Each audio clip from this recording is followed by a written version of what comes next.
Good morning, good afternoon, good evening. On behalf of the three co-hosts, the Universidad de los Andes in Bogota, the World Bank's Research Department, and the Joint Data Center on Force Displacement, it's my honor to welcome you to this research conference. You're attending the second conference focused exclusively on socioeconomic research on those forcibly displaced and their hosts. My name is Björn Gillsäter. I'm the head of the Joint Data Center here in Copenhagen. We've just seen the faces of refugees, IDPs, and stateless people from around the world.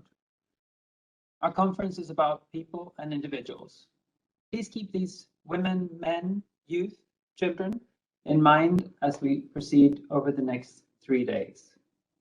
The Joint Data Center views itself, among other things, as a convener of research and policy folks who share a deep, serious, and sincere interest in improving the lives of those forcibly displaced through robust quantitative research. We also believe it's our job to create a platform where researchers can share and test their latest work with their peers, but importantly also with policymakers and practitioners. And we fund data collection in some 20 countries and populate libraries for all you researchers and practitioners to draw from.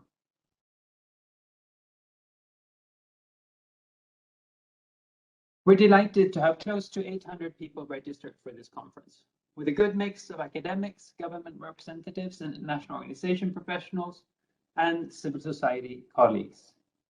The sheer size of this figure is inspiring in itself. It shows both a commitment to data, facts, and to evidence, and an eagerness to learn, to find solutions. During these 3 days, we will mainly focus on the 85 million of those 84 million refugees, IDPs, and stateless people who have taken refuge in a country in the global south. The 85% is a statistic that is often lost on the general public. But I was really pleased to see how many of the authors of the papers that we will be discussing make this point up front. Let's also not forget that more than half of the world's displaced, some 48 million, are displaced within their own country. This group tends to get the least support and needs more attention. Further, let us keep in mind that we're looking at the increasing protractedness of displacement, and hence we need to take a comprehensive approach beyond just humanitarian needs. 2 years ago, we held the first conference ever devoted exclusively to the socioeconomic dimensions of forced displacement. As we wrapped up that conference, two of the main takeaways were: one, a sense that the challenges faced by those internally displaced were under-researched in relationship to the scale and magnitude of the challenge, and two, that the academic diversity at that conference was too limited. There was a clear majority of economists. There was a sense at that time that we needed to cast a wider academic net and learn also from other disciplines, including political science, data science, and sociology, etc. Those takeaways have guided the focus of this conference. I want to take a word on the selection of papers. We received some 154 submissions to our call for papers. In selecting, priority was given to those papers that tackled interesting and original research questions, while adopting robust, innovative, and analytical methods. And they all had to be relevant to the improvement of the lives of the 85% displaced in the global south. We believe that all the papers that are presented over the next 3 days satisfy these requirements. Let me recognize the scientific committee in charge of selecting the papers that we will be discussing. Juan Do at the World Bank, Andres Moya at the Universidad de los Andes, and Domenico Tabasso here at the JDC, ably assisted by Charlotte Persson with the JDC. Please put your cameras on.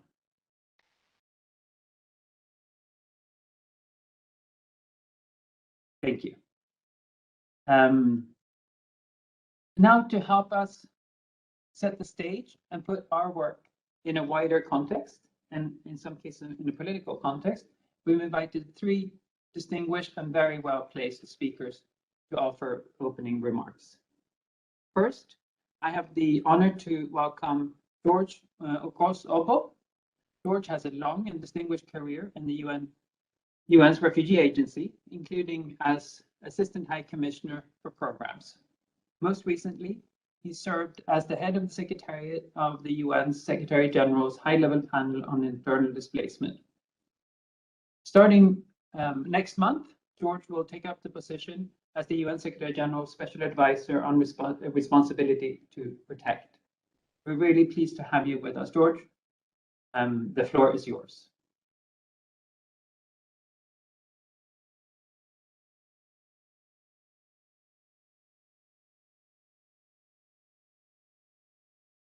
We can't hear you. At least I can't.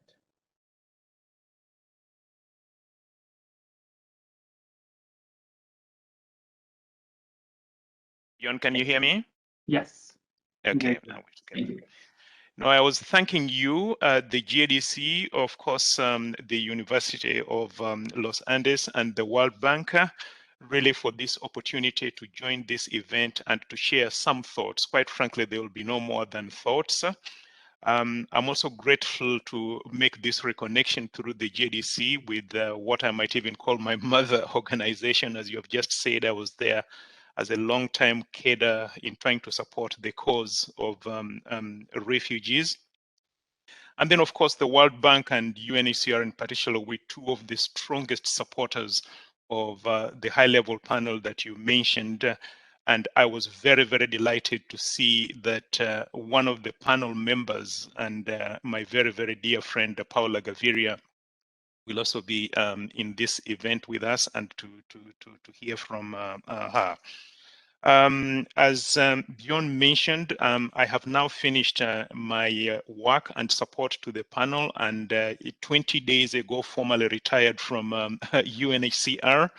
I will therefore be speaking personally, but very much to draw on those experiences in putting on the table some thoughts from an interested player in this. I do have no pretensions at all to being an academic, but drawing on these experiences, the UNHCR track, the panel track, and anticipating a little bit my forthcoming functions, what are some of the things that I would put on the table when it comes to the handshake between research and the internal displacement problematic?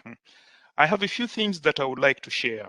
The very first one, Björn, and to all dear colleagues, is that I personally, but the panel very, very much recognized the crucial importance of knowledge creation, knowledge propagation, and knowledge instrumentalization as central to where the internal displacement issue is now and where it should go in terms of some of the shifts that the panel has called for.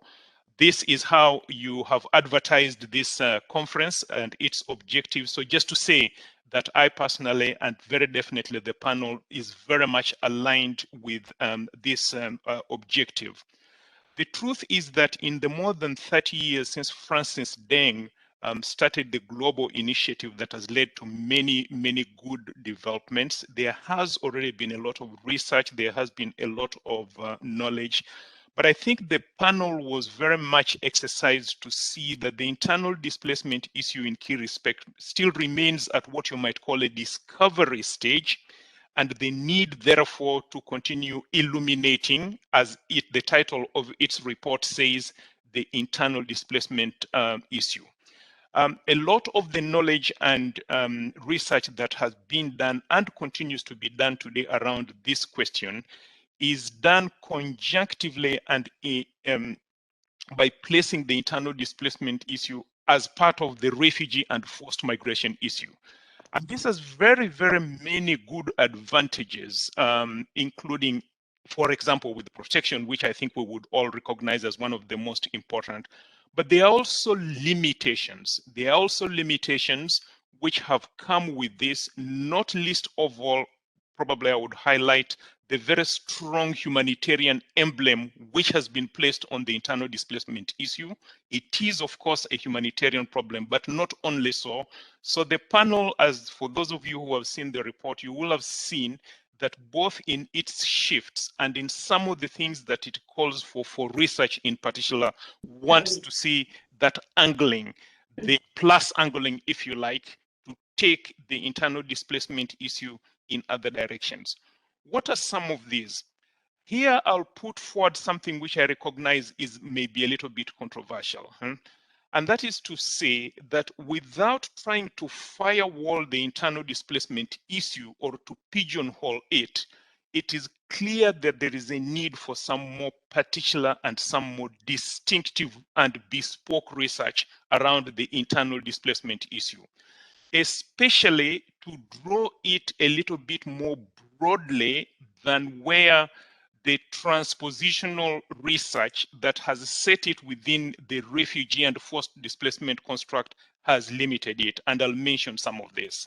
So for example, if this discussion was to lead to some kind of agenda of research, I think this, the distinctive nature would be one of the things to be drawn from the work of the panel.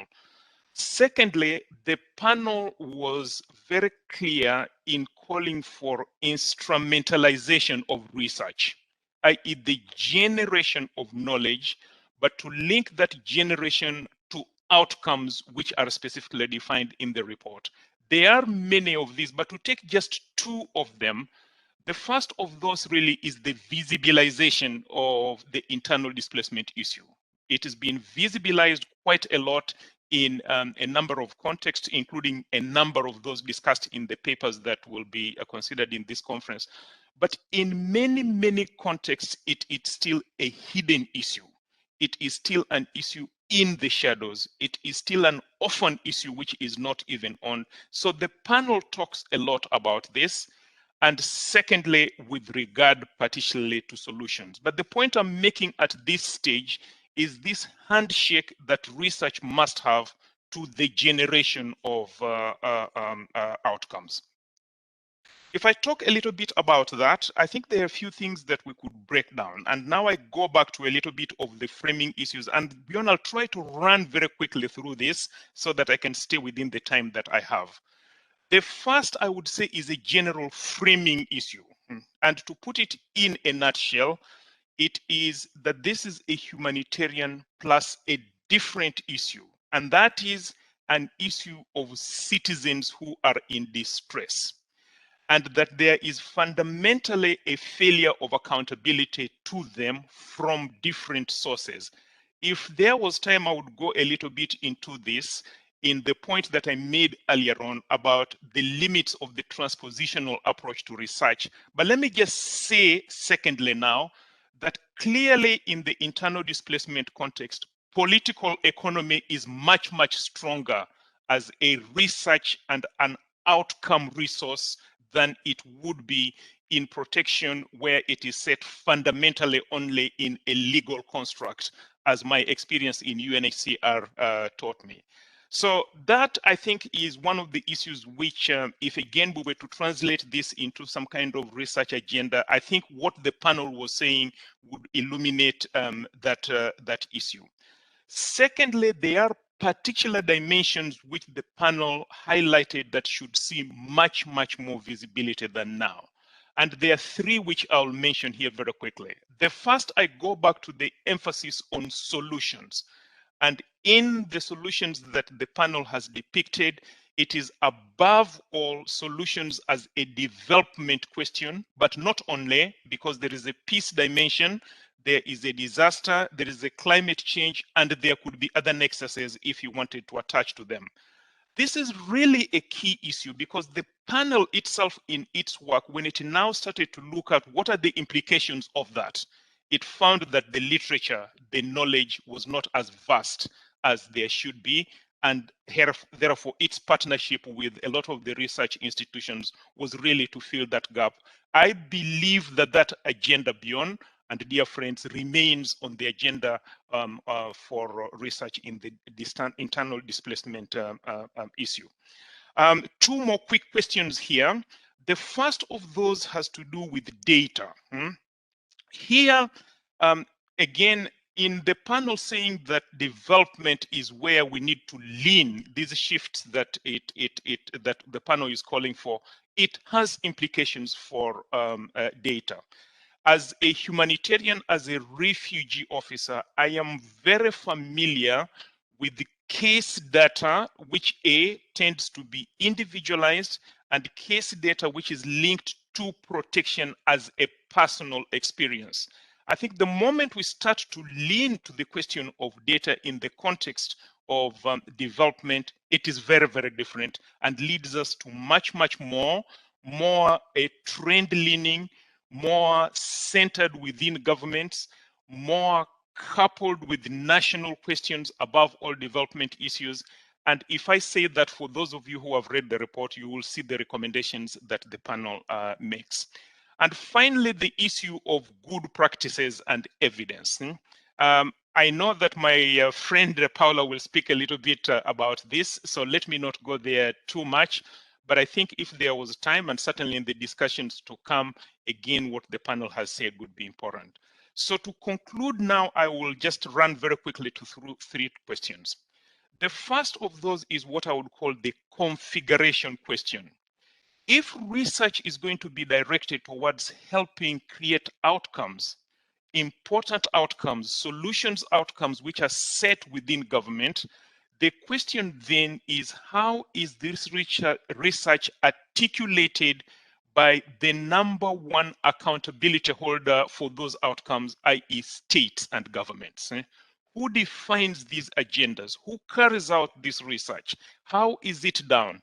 Who is the deliverer? Who is the responder on this? So this is the configuration question. The second one is, quite frankly, and certainly I can say this much more emphatically as my personal view, is that most of the agenda around this issue and the knowledge is still very much cast as a global South issue, i.e. internal displacement in the global South countries, etc., etc. The panel could see so clearly, and I think we all know, that internal displacement is a global issue, including in the global North. And that then impacts the relationship of research, the definition of that research, and the players within that research. And I think that is an important issue. And the very last one is the issue of networking, coordination, and coherence. I think one of the delights of the panel was to see the different initiatives. The JDC is one of them.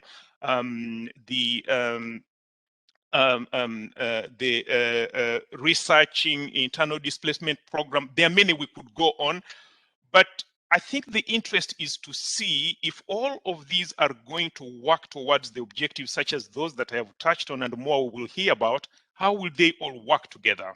How will they network?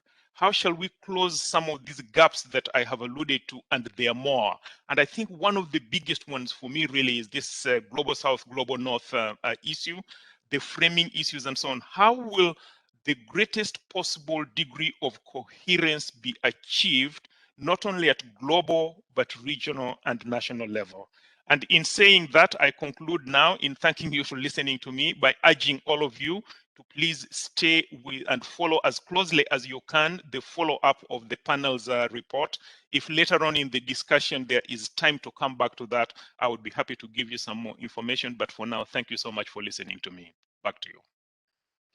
Thank you, Dort, for being both comprehensive and so clear and insightful. Wonderful way to kick this off, and you have some very clear messages for us. Next, I am pleased to introduce Marie Pangestu. Marie is the Managing Director for Development Policy and Partnerships at the World Bank. Before joining the bank, very recently, she served as Indonesia's Minister of Trade for 7 years and as Minister of Tourism and Creative Economy for 3 years. Mrs. Pangestu, we are honored to have you with us. The floor is yours. Thank you, Björn, and good day to everybody. I would like to thank the organizers, especially our colleagues at UNHCR and the School of Economics at Universidad de los Andes for their collaboration on this very important agenda.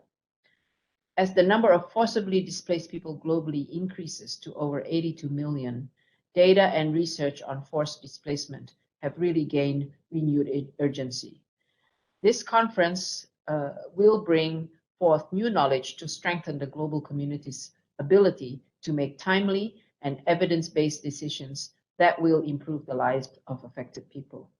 I'm pleased to see practitioners from academia, development, and government gathered here, as we will need our collective wisdom to tackle this challenge. Forced displacement is not just a humanitarian concern. It also poses a significant development challenge, as displacement becomes more protracted, with about 16 million people now in exile for over 5 years. This puts pressure on host communities, especially in developing countries, who themselves are struggling to address multiple crises, from the impact of COVID-19 to climate change. As forced displacement worsens, interlinked with such crises, knowledge plays an increasingly critical role for developing countries. Research and data help to build support for the agenda by underpinning discussions at global fora.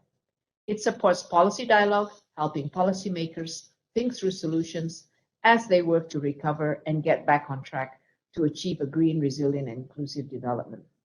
At the bank, knowledge is central to our support, in line with our mission to reduce poverty and promote shared prosperity in a sustainable manner. We are committed to creating, improving, and sharing knowledge on development challenges, including on forced displacement. I'm happy, therefore, to let you know that the 2023 World Development Report, the World Bank Group's flagship report on development policy, will focus on migration and forced displacement. Knowledge also informs our operational work on forced displacement, which continues to grow in scale. With the support of our shareholders, we achieved a record 93 billion commitment in December to replenish the International Development Association, or IDA, our fund for the poorest. This means more support to people and countries affected by fragility, conflict, and violence. And this includes 2.4 billion in earmarked financing for refugees and host communities, in addition to the 45 projects in 18 countries that are ongoing, amounting to almost 2.5 billion. In middle-income countries, the Global Concessional Financing Facility provides support for host communities to address refugee crisis. In Jordan, Lebanon, Colombia, and Ecuador, over $600 million have been approved to help leverage close to $6 billion in concessional financing. These investments rely on the evidence base built up over the years, where partnerships have played a critical role. The Joint Data Center is an excellent example of how we have partnered with UNHCR and others to make a strong contribution to high-quality, policy-relevant research. For example, a study conducted with UNHCR found that the average annual cost of educating all refugee children is less than 4% of public education expenditure on average in developing countries, which host 85% of the world's refugees. Research like this will help us better integrate refugees in public policies. The Joint Data Center also supports global statistical work on forced displacement. Due to the protracted nature of forced displacement, a significant upgrade in the quality and comparability, quantity, and usability of data is really needed. We are innovating in the way we collect data, including through the novel use of satellite imagery, mobile phone data, and citizen-generated inputs to produce more granular and timely information. For example, in the Central African Republic, we work with the National Statistical Office on data collection of internally displaced persons living in camps and among the general population, who were previously not systematically included in the National Household Survey. This will inform government policies and donor assistance and help to identify data collection gaps in fragile situations. Our joint goal, I believe, is to better the lives of the displaced and their host communities. And to succeed, we must continue to work together more closely than ever. Having worked in both academia as well as government, I'm very interested in your thoughts and suggestions. What are the most concerning data gaps when it comes to forced displacement? What are the research areas where we need to probe more deeply? Do we know enough about the gender dimensions of forced displacement? These are just some of the questions that I had in my mind, and I really look forward to hearing more about your research over the next 3 days. Good luck on your deliberations, and I really look forward to hearing the results of your deliberations. Thank you. Thank you. Thank you very much, Ms. Pangestu. I think you set the stage very nicely, not least for the policy session that we will be holding later today, which is partly precisely about the transmission mechanism that you were talking about. How can we use research in policy setting and in programming? So thank you for highlighting that in particular. Wonderful. Next, I'm going to turn to Paula Gaviria Betancur. Paula is the executive director of Compass Foundation. She's a lawyer and journalism specialist. She was a member of the UN SG's high-level panel on internal displacement that George just spoke about. She's also a former presidential advisor for human rights in Colombia and former director of their Distinguished Victims Unit. Among her many achievements, she was active in the negotiations of the final peace agreement, which was signed by the Colombian government and the FARC guerrilla, for which I believe the then Colombian president was awarded the Nobel Peace Prize. Paula, we are delighted to have you here. The floor is yours. Thank you, Bjorn, and hello to all. Thank you to JDC, World Bank, UNHCR, and Los Andes University, my university, for this invitation. A warm hello to my dear colleague, George. The global crisis of the millions of people forced to flee their homes each year and others trapped in protracted displacement is not a crisis of numbers. It is one of profound human suffering. The world has committed to leave no one behind by 2030. We have 7 years to go. So we have to really work together to achieve that the internally displaced persons reintegrate into society and reach a point where they no longer have needs associated with being displaced. In the actual context, it's been said, the use of data, its analysis and research are key tools that have to be stimulated more than before. This conference comes in a perfect timing. George said it. Its agenda with the 24 selected papers with various topics reinforces the idea we picked up in the panel's work on the role of the academia and research to set out the path for change that is required and that George developed in depth.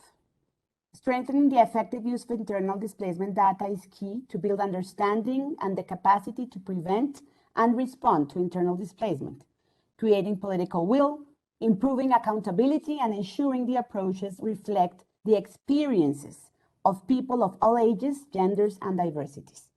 In the high-level panel, we received at least 45 submissions that recall the need for better data and statistics on internal displacement. Some lessons from the Colombia's policy innovations in responding to displacement. In 2011, Colombia decided to address the suffering of victims affected by decades of armed conflict. With a strong consensus of society, a broad participation of the victims, and a political will at the highest level, it designed a public policy and an institutional framework to address and provide reparations to victims. This effort was made in the midst of an ongoing conflict. We came from years of debates about numbers and data. We knew that data and evidence were critical. We committed to an evidence-based approach to action. So the first thing we decided to face was the construction of a unique registry of victims, which integrates the different databases on victims. Today, that registry recognizes 8.2 million internally displaced persons and a total of 9.2 victims of other crimes as well. The most robust official registry of victims that any state has, and a critical tool for decision-making.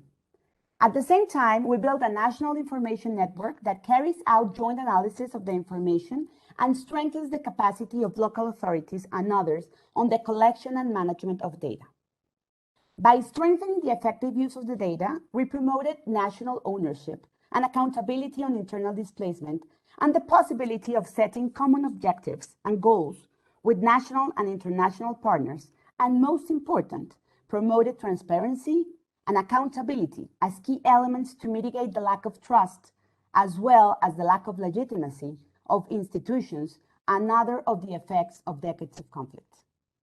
Here, a very advanced system for participation at the national, regional, and local levels, with the inclusion of all the differential approaches and gender parity is in place, so the internally displaced take an active part in the decisions that affect them.